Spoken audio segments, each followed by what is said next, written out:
Now, I spoke at Princeton University years ago, and a young man got up and says, I don't like your system. I said, I can't do anything with that unless you tell me what it is that you don't like. Well, you want to give people things for nothing. So I asked him whether he was born in America. He got all that for nothing. Does that bother you? He said, well, I still don't like it. I said, are you paying your way through college? He said, well, my dad is. Aren't you getting that for nothing? He says, I still don't like it. I said, all right, as I understand, your father's loaded. He's wealthy. If he dies, you want his money to go to the Heart Fund and the Cancer Fund, not to you, because you don't believe anybody ought to get anything for nothing. He said, just a minute. Mm-hmm. Well, they left him off the platform. Mm-hmm. Everybody wants things for nothing. Everybody does. The air you breathe, you get for nothing. The water you used to get for nothing. I remember getting water for nothing. I remember. So, you see, the world you live in is one gigantic myth. Mm-hmm. They tell you there's such a thing as love. I'd like to talk to you a little bit about love, another big myth. I'm going to tell you what there is.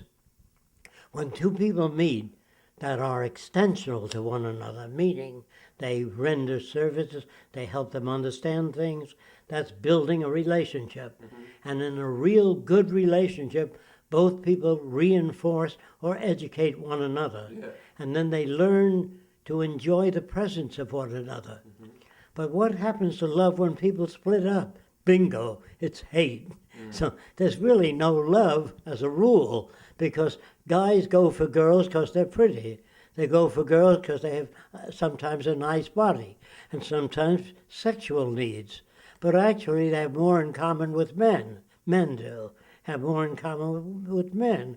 Women have more in common with women. However, in the relationship, when you put men and women together in a building, the guys go to the girls go to the guys. But if they've been married 10 years and you bring people together, the guys go to the guys and the girls go to the girls, because they have more in common. What girls talk about don't interest most men. And most people have children. A guy came up to me and said, I've got 8 children. And I said, what are they for? Just having children doesn't mean a damn thing. Mm-hmm. They're good for the Army later on. The Army takes your kids away. Let me tell you soldiers something, if you can understand what I'm talking about.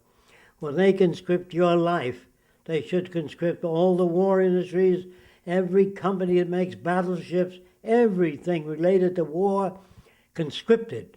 So they get the same salary as the soldiers, because they are putting up their life to protect the country, and the country is selling stuff to you. Mm-hmm. So that's called the national debt. The national debt. Who the hell do you owe this money to? They say, well, the country owes money to itself. I can assure you, if we owe money to ourselves, we tear it up. You owe money to private lending institutions.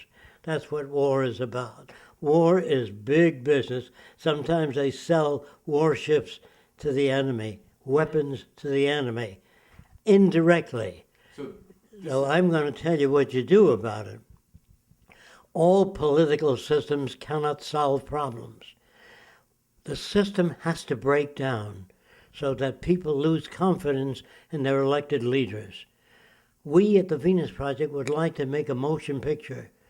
Name of the pictures and the world will be one, showing how we get from here to there, to the moneyless society. That motion picture will go all over the world, can reach millions of people. If we don't make that movie, it's going to be very difficult, because people don't know what to do. When people say, well, what about a guy like Ralph Nader? He's a very nice guy. He's absolutely honest. But believe me, he doesn't know what to do. So when you got a political liberal, or you've got places like Free Speech TV, where you hear criticism that you won't hear elsewhere. You'll hear that on the station, but they don't know what to do.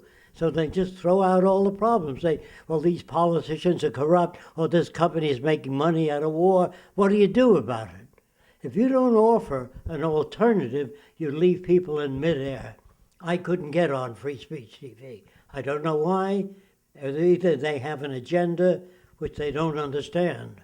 I'm trying to tell you the 1929 liberal is dangerous, because they don't point out a method of solving problems. We're going to point out ways of solving problems. For example, first thing that has to be done is a global survey by different nations to see what resources we have.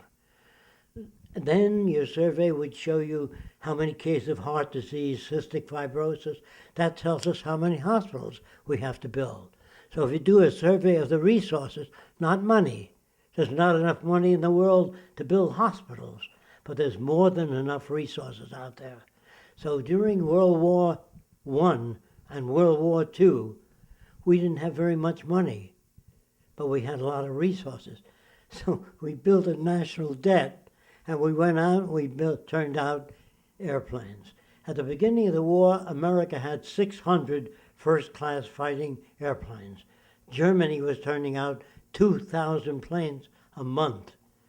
So we asked the aircraft industry and the automobile industry to expand their plants. They said, hell no. What are we going to do with the big plants after the war? There's no orders. So the government means you. They took your money and spent the development of all American industries. 60% of American industry were owned by the American people. They paid for plant expansion, cost plus. So the American people don't know this, and then they sold it back for 1 cent to 3 cents on the dollar, gave it to industry free. They gave your things away. What do you think they're doing with your funds now? They're giving it to the people that created the problem. So you think Obama or anybody else is going to solve the problem? Even if he did, he'd be shot. Do you understand that? Especially if he did. There's vested interests that are more important than your life. I'm trying to tell you that they don't give a damn about people, the government. Proof. We know that. Industry would not outsource if they cared about people. Why does industry outsource? To maintain the competitive edge. Suppose you're a nice guy and you got a lot of women and men working in your factory. He takes out medical insurance for the help. He builds a playground for the children of the women that worked in his plant. And instead of paying a minimum wage, which is $5 and something an hour, he pays them $10 an hour. Nice guy. He outsources. You can't stay in business very long. Nobody's going to invest in your company if you take care of it. We want you to invest in packaging, advertising. So being a nice guy will kill you. So being brought up in a country where the bottom line is profit, think about that now. Don't forget, and you people that are religious, Jesus chased the money changers out of the temple. They're all back in now, running the whole show. So religion doesn't work. It really didn't, never did. Religious people kill, they get angry, they're jealous, they go to church, and they pray. That isn't what Jesus did. He went around helping people. He associated with bums, beggars, prostitutes, the downtrodden. Today, the priests and ministers and directors of church have dinner mostly with the wealthy people, the only ones that can put a new chandelier in the church. Having dinner with a garbage man doesn't help the church. So the church, not only that, I just want to show you how foolish it is. When the Pope comes to America, he points to God. When he goes to China, he points the wrong way. It's the other side of the world.